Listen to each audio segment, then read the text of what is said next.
filozofska analiza, jer filozofija simbolizuje slobodu misli. Dražen Vlaović je prvi student koji je diplomirao na Univerzitetu Donja Gorica i to sa ocjenom 10. Tema njegovog diplomskog rada glasi Biblija i ekonomija, filozofsko-istoriografska analiza ekonomske stvarnosti. Mogu da kažem da sam jako zadovoljan, da mi je čast što sam prvi student koji je diplomirao na UDG-u. Čast mi je zadovoljstvo što sam dio toga, ovoj instituciji koja će mijenjati tokove sigurno obrazovanja u Crnoj Gori.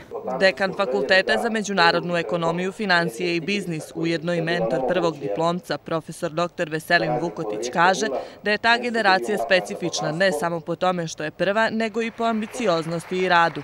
Ta diploma će, ističe Vukotić, biti vrijedna i na međunarodnom tržištu. Nekoliko naših studenta je već primljeno na postdiplomskim studijama na prestižnim univerzitetima Zapada, bez bilo kakvih prijemnih ispita.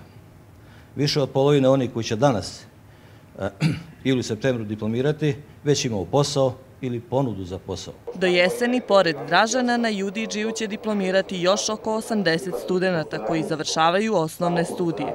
Vukotić očekuje da će većina njih nastaviti školovanje, a da će trećina upisati i doktorske studije. Istovremeno, na UDG-u počinje upis novih studenta. Na 5 studijskih grupa ima oko 700 mjesta za brucoše.